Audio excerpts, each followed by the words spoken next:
So I have been doing some testing with the TID radio that I received from TID radio, and the TH3 something like those, that the 3 version that you see on TikTok here all the time. And I found one, I'll call it a big flaw. And a couple other people throughout YouTube and stuff have seen similar results. So I know I'm not necessarily out of line on this. But the antenna sucks, to put it lightly. In my own test, I was seeing about a 9 SWR in the ham radio band. 9 to 1 SWR is horrible. I can hit the repeater with it. I can break the repeater squelch, but someone the other day said, hey, I heard someone key at the repeater, but I'm not hearing anything. Even though I very clearly said WX0, MIK, whatever else, testing a new radio or something like that. And so basically they're saying they're not hearing me on the repeater. While I have to be in a very specific spot in my house to hit the repeater, I can hit the repeater very easily. As a crow flies, it might be a mile, maybe 2 away from my house. And I have direct line of sight to the repeater as well. So there's no, nothing blocking. There's nothing that should be affecting how the signal is received to the repeater, which means it has to be the antenna. Now, I have not tested a different antenna yet. And I also am very understanding that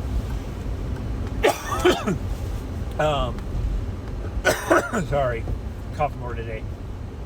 I'm also very understanding that it is very hard to test the SWR of HT antennas because there's a whole lot of factors into it that really are appropriate when you are holding it in your hand versus any other I'll call it normal way of testing for antennas.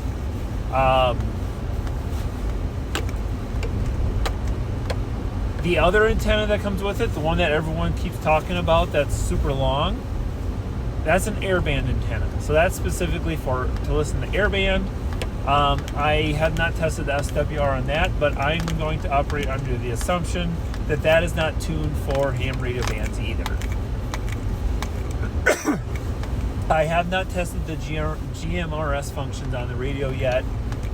I am going to operate under the assumption right now, based on what I've been seeing, that it's likely that antenna is tuned very well for GMRS, but not for anything else. So the number one thing you really have to do when you get that radio is to get a different antenna. Now, what about the rest of the radio? It's a solid receiver. So far, I haven't seen any problems there. I have thrown 25 watts, the radio that's in this vehicle, or maybe it's 35. I don't remember if it's 25 or 35 watts. I threw that much power, the antenna's like right in front of me, like 2 feet away, 3 feet away. And I could hear myself on there as much as you can when you're in the car and trying not to blow up the radio and everything else. Or the speakers, I should say. But it didn't seem to desense too badly. So from that respect, it seems to be fairly okay. The problem is that antenna. So I am going to put a signal stick on it. I have several of them. I've mentioned that before. And give it a fair, transmission receiving test with that antenna that's more attuned to the ham radio bands, and see where that kind of falls from there. I will be tagging that product in here. So TID radio, you got to do something. You got to fix that antenna. You need, if you're selling it as a ham radio, you need to have something that's tuned to ham radio for that to work.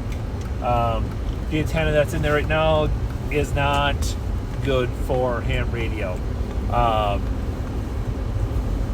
So that is going to be my one big critical thing that I'm going to mention on here. Now, like I said, I still need to give it a fair shake. I still need to get transmit and receive and do all that stuff with that I haven't had an opportunity to on the repeater as of yet. It's been pretty slow with holidays and everything. And I did miss the club meeting on this week as well. So that I still need to do that test before I can truly say, yes, it is a good radio, but you need to buy yourself you have to plan on a new antenna when you buy this radio because of those conditions. In fact, one YouTuber I watched jokingly said, probably half serious, throw a Baofeng UV5R antenna on it when you get it, and it should work decent. And that antenna is also notorious for not being a good antenna. So take that with what it's worth. But that is the current honest review that I have on that product. I'm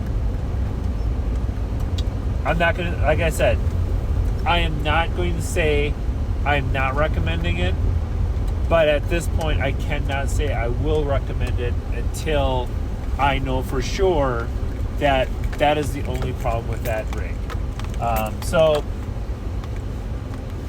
take that for what it's worth right now. And all of these people are toting it, really toting it up, or really trying to sell it. I don't think they're actually testing it, and that is where I think the issues are falling short. So 7.3 for now, and stay tuned.